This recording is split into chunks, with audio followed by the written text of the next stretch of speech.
অসুস্থ মানুষ যদি হঠাৎ করে একটু বেশি পরিশ্রমের কাজ করে তবে তার শ্বাসকষ্ট হতেই পারে। কিন্তু বিনা পরিশ্রমে শ্বাসকষ্ট হলে বুঝতে হবে কোথাও কোনো সমস্যা আছে। প্রধানত শ্বাসতন্ত্র বা হৃদযন্ত্রের সমস্যাতেই বেশিরভাগ ক্ষেত্রে শ্বাসকষ্ট দেখা যায়। কোনো কারণে নাক, মুখ, গলা, স্বরযন্ত্র, শ্বাসনালী অথবা ফুসফুসের কোথাও বায়ু চলাচলের পথ বাধাগ্রস্ত হলে এই শ্বাসকষ্ট হতে পারে।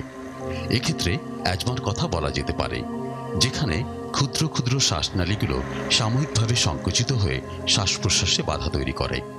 এছাড়া নিউমোনিয়া, দীর্ঘস্থায়ী ফুসফুসের অসুখ যেমন chronic obstructive lung disease, pneumothorax এবং পালমোনারি অ্যাম্বোলিজম অসুখেও শ্বাসকষ্ট প্রধান একটি উপসর্গ হিসেবে দেখা দিতে পারে। হৃদযন্ত্রের সমস্যা যেমন হার্ট ফেলিওর এবং হার্ট অ্যাটাক, পেশিকলার বা স্নায়ুতন্ত্রের অসুখ, এমনকি রক্তশূন্যতাতেও শ্বাসকষ্ট হয়। শ্বাসকষ্টের কারণ নির্ধারণ করতে হলে প্রথমে দেখতে হবে শ্বাসতন্ত্রের কোথাও বায়ু চলাচলের পথ বিঘ্নিত হচ্ছে কিনা এবং ফুসফুস, হৃদযন্ত্র ও রক্ত সঞ্চালন প্রক্রিয়া সঠিকভাবে কাজ করছে কিনা। কয়েকটি রক্ত পরীক্ষা, এক্স-রে এবং প্রয়োজনে সিটি স্ক্যানের মাধ্যমে শ্বাসকষ্টের কারণ নির্ধারণ করতে হতে পারে। এছাড়াও শ্বাসতন্ত্রের কার্যকারিতা পরীক্ষা করার জন্য লাং ফাংশন টেস্ট করা যেতে পারে। একইভাবে হৃদযন্ত্রের কার্যকারিতা দেখার জন্য কিছু পরীক্ষার প্রয়োজন হতে পারে। কোনো দুর্ঘটনার কারণে হঠাৎ করে কারো শ্বাসকষ্ট শুরু হলে ফার্স্ট এডের ব্যবস্থা নিতে হবে। রোগীর জ্ঞান আছে কিনা, বায়ু চলাচলের পথ এবং পালস ঠিক আছে কিনা এইসব দেখে নিতে হবে। একজন অজ্ঞান রোগীর শ্বাস প্রশ্বাস যদি 4 মিনিটের জন্য বন্ধ থাকে তবে তার মস্তিষ্কের অপূরণীয় ক্ষতি হয়ে যায় এবং 6 মিনিটের মাথায় তার মৃত্যু পর্যন্ত ঘটতে পারে। এই সময় রোগীর জন্য যেটি সবচেয়ে বেশি প্রয়োজন তা হচ্ছে কার্ডিওপালমোনারি রিসাসিটেশন।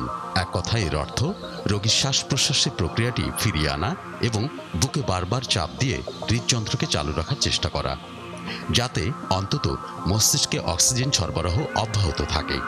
এই সময় রোগীকে কিছু খেতে দেয়া অথবা অযথাই তাকে উঠিয়ে বসানোর চেষ্টা করা একদমই উচিত নয়। এমনকি তার মাথায় বালিশ দেওয়ার চেষ্টাও করা ঠিক নয়। তবে দুর্ঘটনার কারণেই হোক বা দীর্ঘমেয়াদী অন্য কোনো রোগের কারণেই হোক, কখনো কখনো একজন রোগীর এমন অবস্থা হতে পারে যখন তার পক্ষে আর নিজ থেকে শ্বাস প্রশ্বাস নেওয়া সম্ভব হয় না। এসব ক্ষেত্রে অ্যাসিস্টেড ভেন্টিলেশনের প্রয়োজন হয়। এই ধরনের ভেন্টিলেশনের মধ্যে বিশেষভাবে উল্লেখযোগ্য স্বয়ংক্রিয় কৃত্রিম শ্বাস প্রশ্বাস প্রক্রিয়া, যেটি সাধারণত হাসপাতালের আইসিইউ বা নিবিড় পরিচর্যা বিভাগের বিশেষজ্ঞ চিকিৎসক, রেসপিরেটরি থেরাপিস্ট এবং পারদর্শী নার্সদের নিয়ে গঠিত টিমের মাধ্যমে পরিচালিত হয়।